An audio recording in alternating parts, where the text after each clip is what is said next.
si nos dan de comer.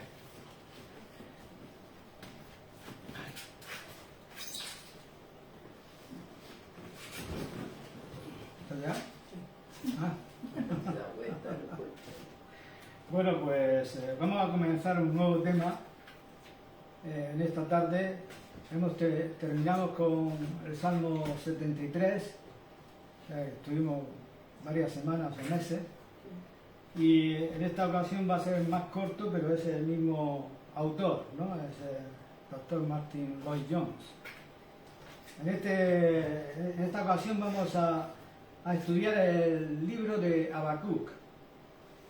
A mí siempre me ha llamado la atención este libro porque lo he encontrado ameno y fácil, ¿no? de entender, y a mí realmente el Señor me edificó por medio de este libro, ¿no? a orar, por ejemplo, ¿no? Cuando las situaciones son complicadas y adversas, pues o te hundes o resurges por medio de la oración, ¿no? Y yo vi en ese libro un diálogo del profeta con Dios, ¿no? Y Dios hablándole al profeta y el profeta orando y clamando a Dios, ¿no? Y bueno, pues el doctor Martyn Lloyd-Jones pues lo pone en un contexto más amplio, y por esa razón pues me he animado a poder compartirlo con vosotros, ¿no?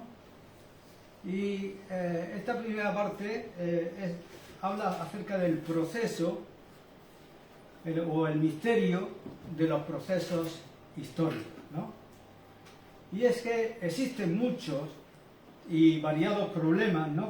Relacionados con la vida de la fe.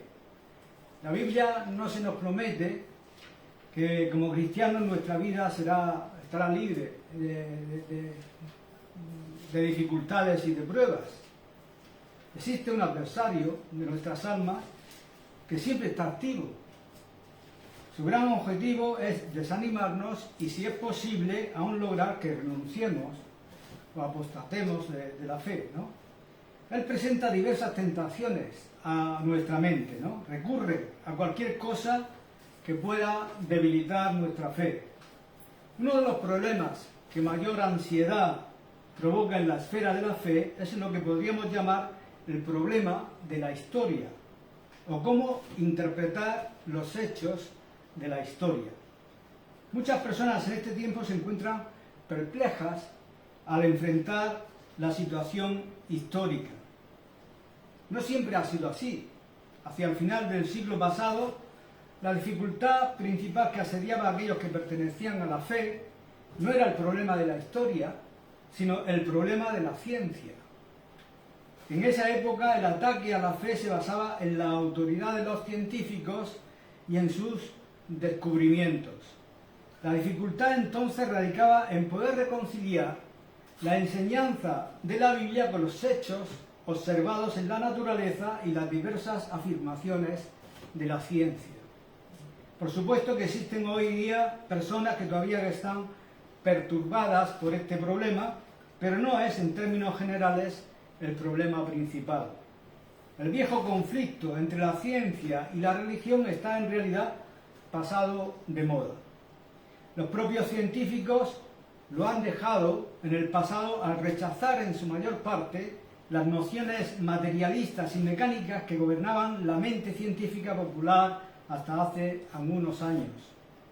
Recientes teorías y descubrimientos han desterrado tales nociones en el área de la física, y hemos presenciado en nuestro tiempo cómo más de un científico de relevancia ha tenido que admitir que se ha visto impulsado a creer que existe una mente detrás del universo. No es pues el problema científico, sino el problema de la historia el que produce ahora la ansiedad. Este es el problema de los problemas del siglo pasado y del actual. Por lógica, surge como resultado de los eventos de ese periodo. Nuestros padres y en mayor grado nuestros abuelos no estaban preocupados con el problema de la historia, porque la vida se movía cómodamente y, según muchos pensaban, se progresaba hacia una maravillosa meta de perfección. La tierra prometida estaba por alcanzarse, debían seguir pausadamente y pronto llegaría. Sin embargo, en los últimos años hemos sido sacudidos por el curso de los eventos de la historia. Y ante estos conflictos, muchos han experimentado que su fe ha sido probada grandemente. Por ejemplo, han encontrado difícil el poder dar una explicación a dos devastadoras guerras mundiales y a otras más recientes, pues tales eventos para estas personas parecen ser incompatibles con la enseñanza bíblica acerca de la providencia de Dios. Debemos establecer de inmediato que ese problema jamás debería haber conducido a sentirnos turbados o perplejos. No hay excusa para ello, precisamente en vista de la clara enseñanza de la Biblia al respecto. En un sentido, tampoco ha habido jamás excusa para estar preocupados por la ciencia y su aparente choque con la religión. Pero hay menos excusa aún para estar turbados por el problema de la historia, porque la Biblia lo expone de una forma muy clara. ¿Por qué es entonces que afecta a tantas personas? Pues la razón principal parece radicar en que hay personas que utilizan la Biblia en un sentido muy restringido, como si fuera exclusivamente un libro de texto sobre salvación personal. Muchos parecen creer que el único tema de la Biblia es el de la relación personal del hombre con Dios. Por supuesto que es uno de sus grandes temas centrales, y damos gracias a Dios por la salvación que nos ha dado, sin la cual quedaríamos en la peor desesperación. También podemos decir que la Biblia ubica el tema de la salvación personal en un contexto más amplio. Pero este no es el único tema de la Biblia. En última instancia, el mensaje central de la Biblia está vinculado con la condición del mundo entero y su destino. Y tú y yo, como individuos, somos parte de ese contexto mayor. Es por eso que comienza con el relato de la creación del mundo y no con la del hombre. El problema está en que tenemos la tendencia de ocuparnos con nuestro propio problema personal, mientras que la Biblia comienza más atrás, colocando todos los problemas en el contexto de esta perspectiva mundial. Si no reconocemos que la Biblia contiene esta particular perspectiva del mundo, no es de sorprender que el presente estado de cosas nos lleve a desesperar. Si leemos a través de toda la Biblia y tomamos conciencia de su mensaje, en lugar de elegir algún salmo preferido o el Sermón del Monte o nuestro evangelio favorito, descubriremos que contiene una profunda filosofía de la historia y un particular enfoque del mundo. Nos permitirá entender todo lo que está ocurriendo en nuestro tiempo y que ninguno de los acontecimientos de la historia deja de tener su lugar en el programa divino. La grande y noble enseñanza de la Biblia está relacionada con todo el tema del mundo y su destino.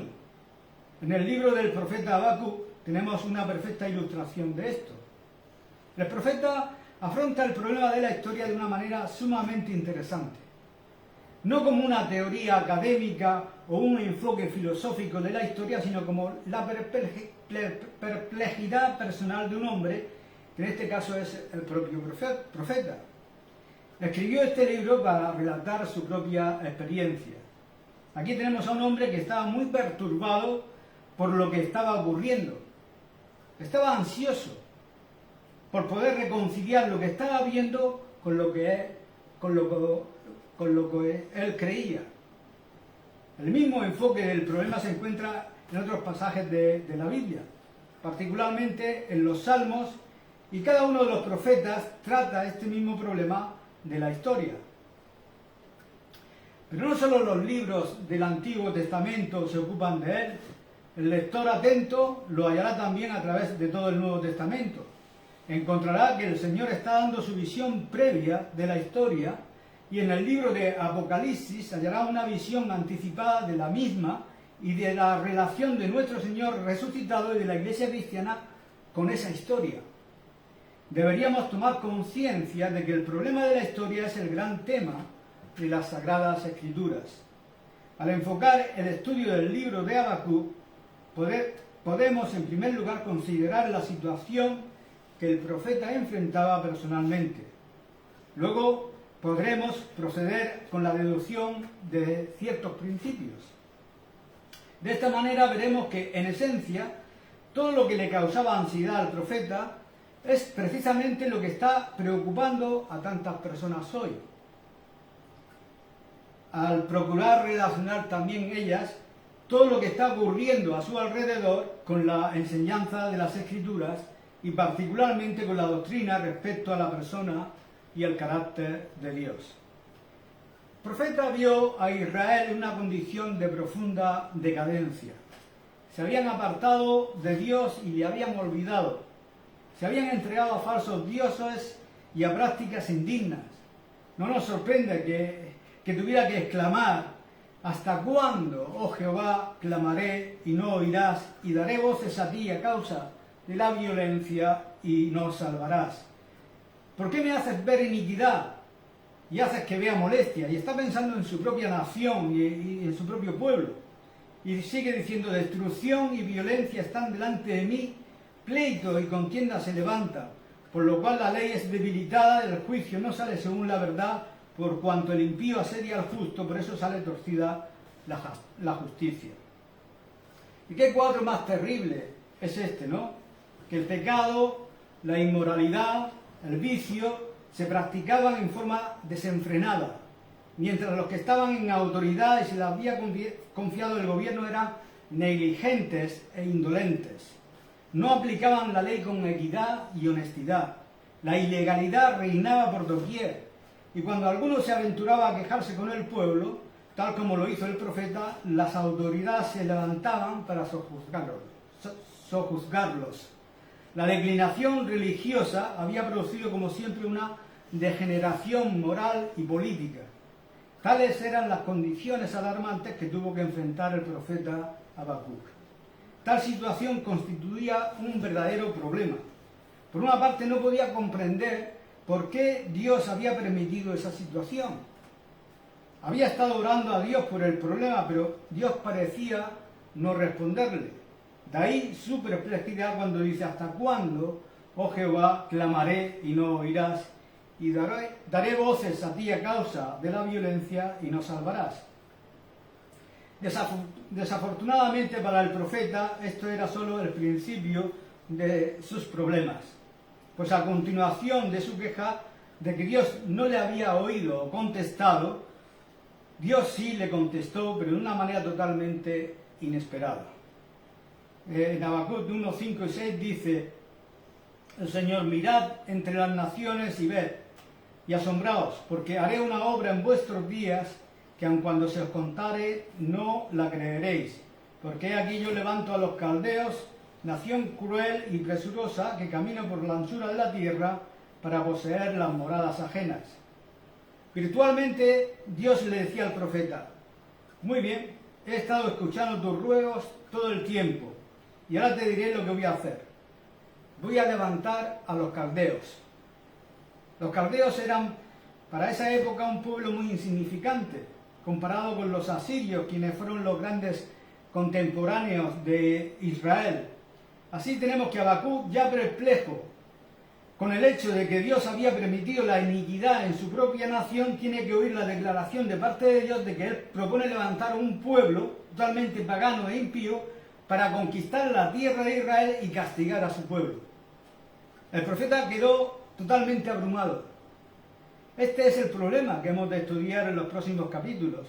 El mensaje de Habacuc es muy necesario en estos días, en que tantas personas están perplejas ante el problema de la historia. Así que en Habacuc, en ese primer capítulo, vemos el extraño proceder de Dios.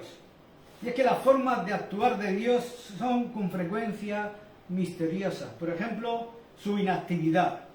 Porque lo primero que descubrimos cuando estudiamos las acciones de Dios es que pareciera estar en silencio e inactivo en circunstancias provocativas. ¿Por qué permite Dios que ocurran ciertas cosas? ¿Por qué la Iglesia cristiana está en esta condición? Observemos su historia en los últimos 100 años. ¿Por qué ha permitido Dios estas condiciones? ¿Por qué ha permitido que el surgimiento del modernismo con su efecto negativo sobre la fe, cuando debieran estar proclamándola? ¿Por qué permite que se hagan tantos males en su nombre? Por otra parte, ¿por qué no ha respondido Dios a las oraciones de su pueblo? Hemos estado orando por un avivamiento durante muchos años. Nuestras oraciones han sido sinceras y celosas. Hemos lamentado el estado de cosas, hemos clamado a Dios, sin embargo parece que nada ocurre. Sin embargo parece exactamente eso, que nada ocurre. Al igual que Habacuc, muchos se preguntan: ¿hasta cuándo? Oh Jehová, clamaré y no oirás, y daré voces a ti a causa de la violencia y no salvarás. Este no es solo el problema que acosa a la Iglesia en general, sino también la preocupación que enfrentan muchos en forma personal.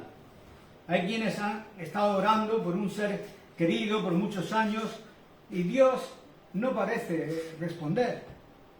Razonan dentro de sí de esta manera: ¿no es acaso la voluntad de Dios que se salven? He estado orando por esta persona durante todos estos años y parece que nada ocurre. ¿Por qué? ¿Por qué permanece Dios en silencio?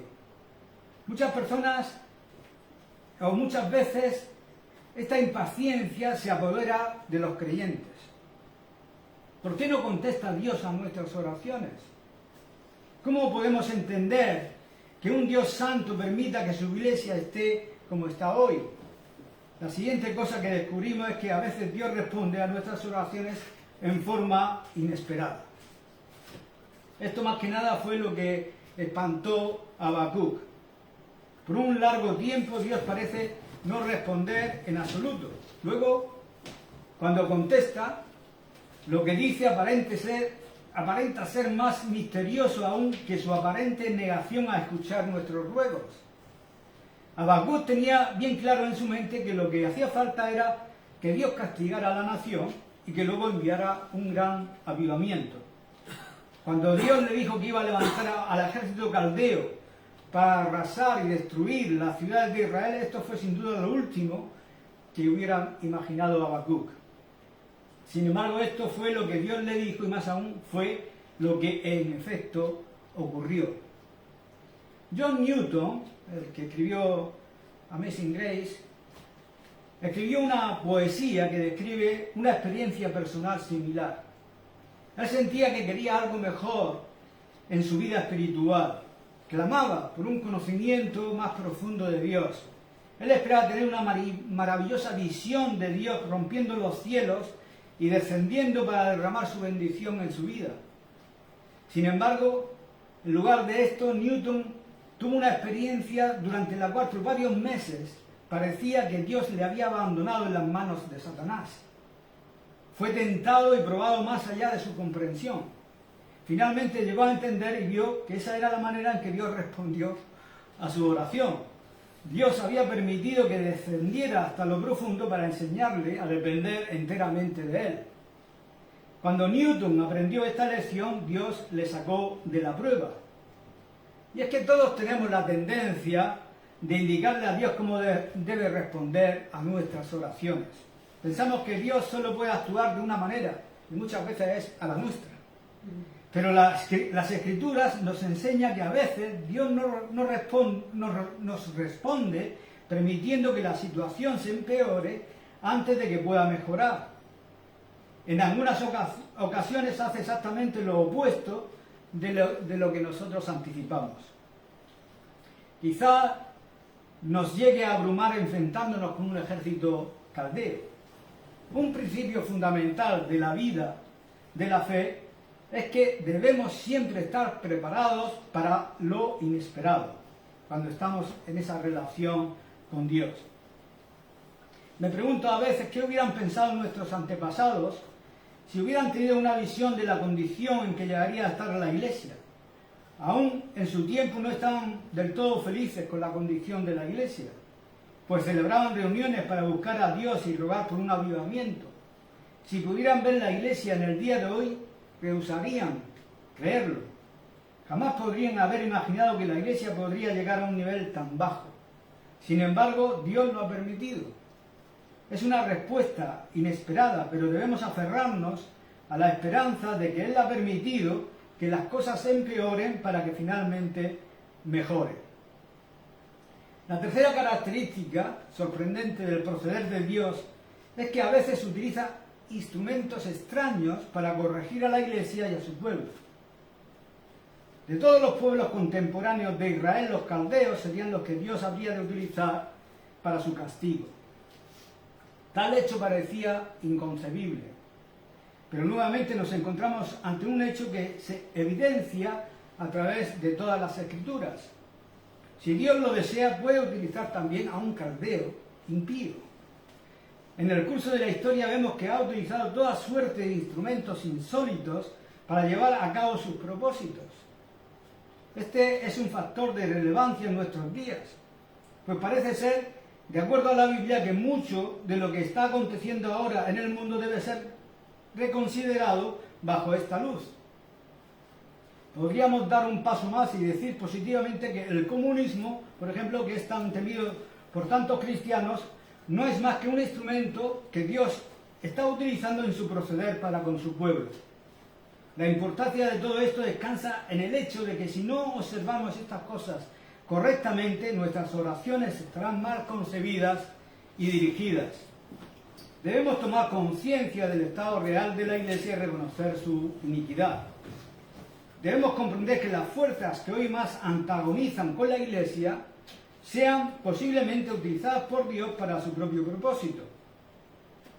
La sencilla enseñanza de Habacuc es que Dios puede utilizar instrumentos muy extraños, en algunos casos uno que jamás hubiéramos considerado. Y es que las formas de actuar de Dios son con frecuencia mal entendidas, ¿no? Y especialmente por personas religiosas, pero negligentes. Las acciones de Dios con frecuencia dejan perplejos y sorprenden a más de una clase de personas. Como he dicho, son en primer lugar una gran sorpresa para los más negligentes entre los religiosos. En Habacuc 1:5, Dios se refiere a los impíos de Israel, a aquellos que se habían tornado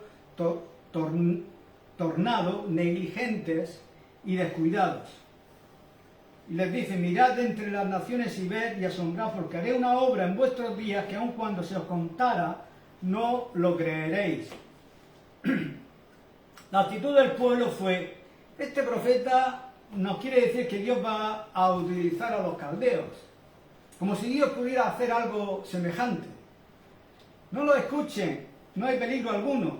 Estos profetas siempre son alarmistas y nos amenazan con calamidades.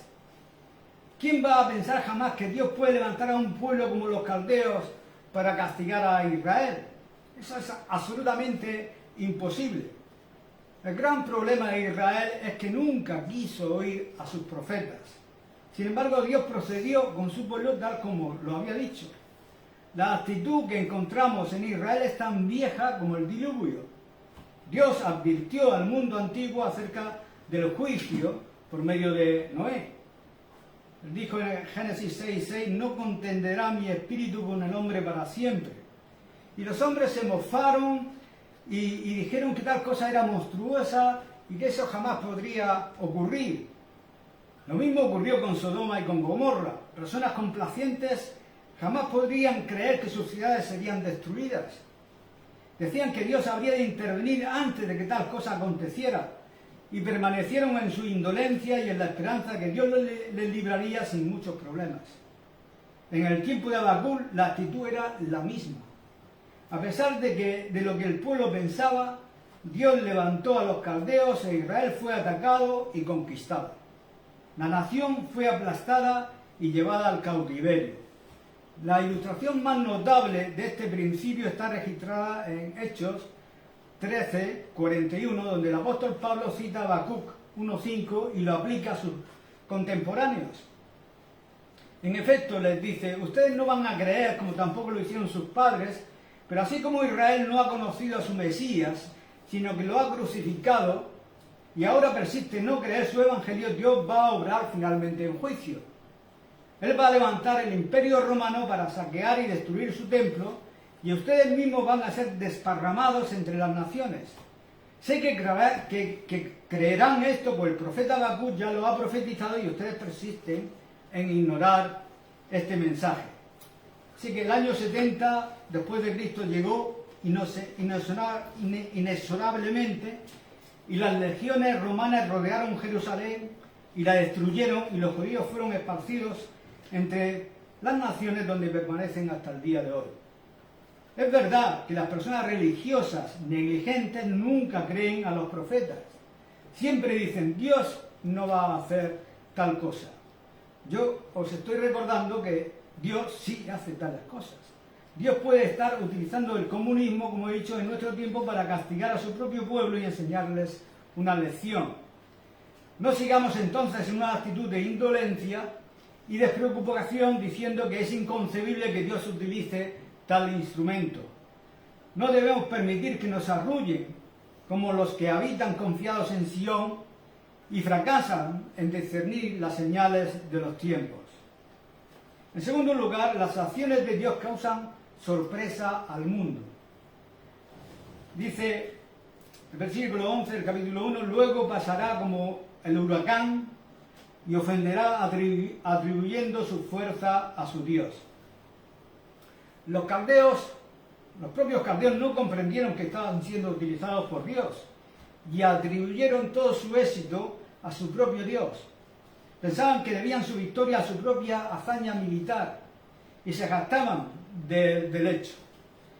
Estos arrogantes poderes que han sido utilizados por Dios para el cumplimiento de sus propósitos a través de la historia siempre se han jactado de sus logros. El orgullo del mundo moderno en su progreso científico y en sus sistemas políticos es un típico ejemplo de eso. Al ver a los enemigos de la fe cristiana, la Iglesia languidece y ellos están ascendiendo y atribuyen sus éxitos a su propio Dios.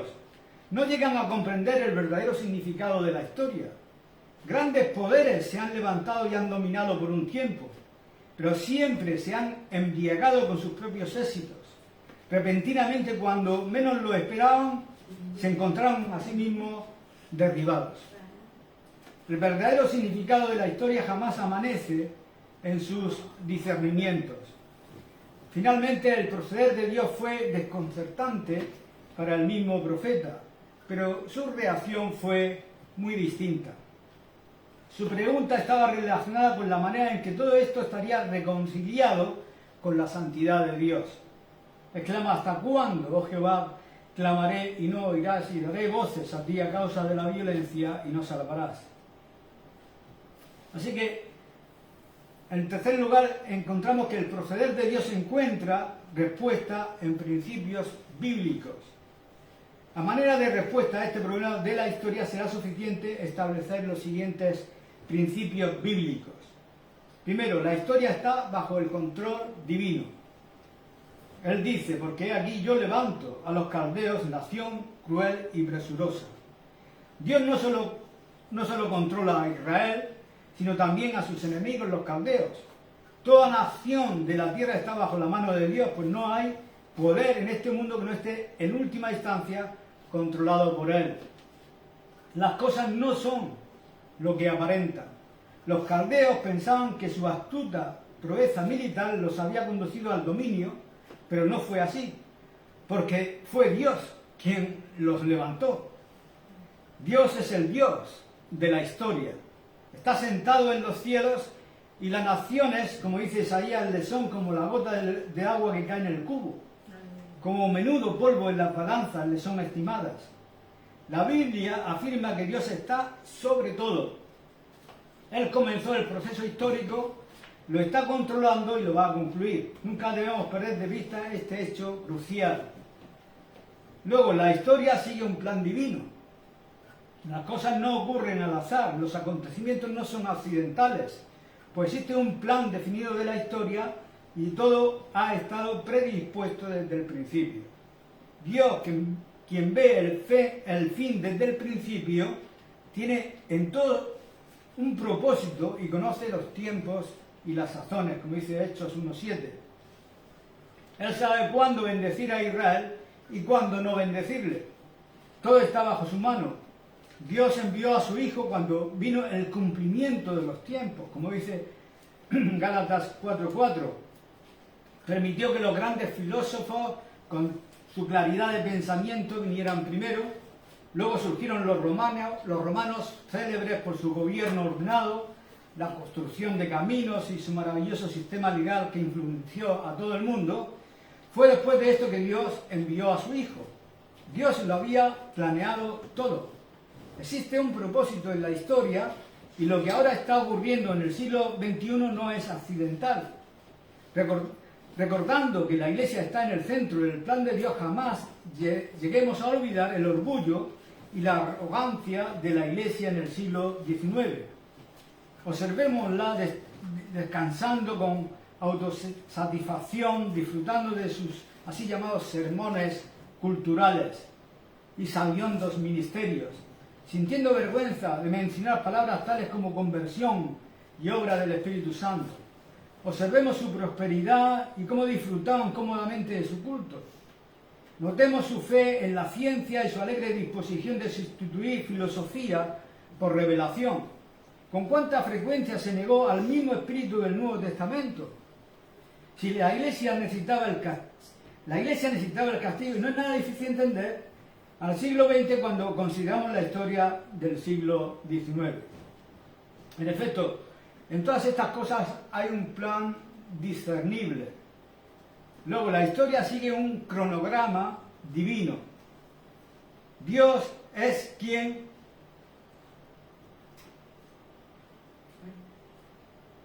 Dios no se detiene a consultarnos y todo acontece de acuerdo al designio de su voluntad, como dice Efesios 1:11. Dios tiene su tiempo, tiene su propia manera de hacer las cosas y actúa de conformidad a ellos. Siguiente punto es que la historia está ligada al reino divino. La clave de la historia del mundo es el reino de Dios. La historia de las otras naciones mencionadas en el Antiguo Testamento es de relevancia solo cuando están asociadas con el destino de Israel. En última instancia, la historia hoy solo es de importancia en la medida de su relación con la Iglesia cristiana. Lo que realmente importa en el mundo es el reino de Dios. Desde el principio, desde la caída del hombre, Dios ha estado obrando para establecer un nuevo reino en el mundo. Es su propio reino. Y está llamando a personas para que salgan del mundo y entren en ese reino. Todo lo que acontece en el mundo está relacionado con su propósito central. Todavía está en su proceso de formación, pero finalmente llegará a su perfecta consumación. Otros eventos cobran importancia en la medida en que estén asociados con este evento. Los problemas de hoy solo se han de entender a la luz de este propósito. Lo que Dios está permitiendo en la Iglesia y en el mundo hoy está relacionado con su gran propósito para su Iglesia y su reino. Por lo tanto, no tropecemos cuando vemos que ocurren cosas sorprendentes en el mundo. Más bien, hagamos la siguiente pregunta.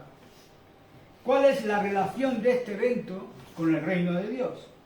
De igual manera, si nos ocurren cosas extrañas en la esfera personal, no nos quejemos, sino digamos, ¿qué me está enseñando Dios por medio de esto? ¿Qué hay en mí que necesita ser corregido? ¿Dónde he procedido mal?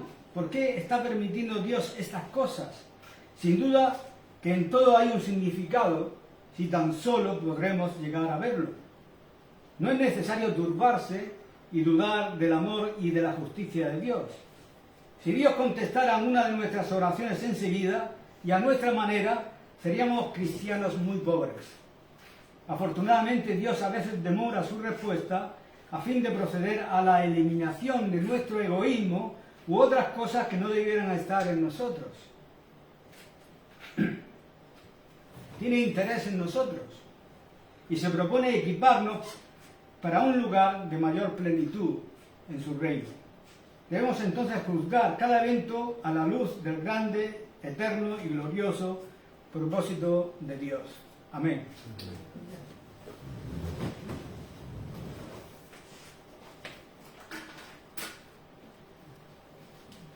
ayuda.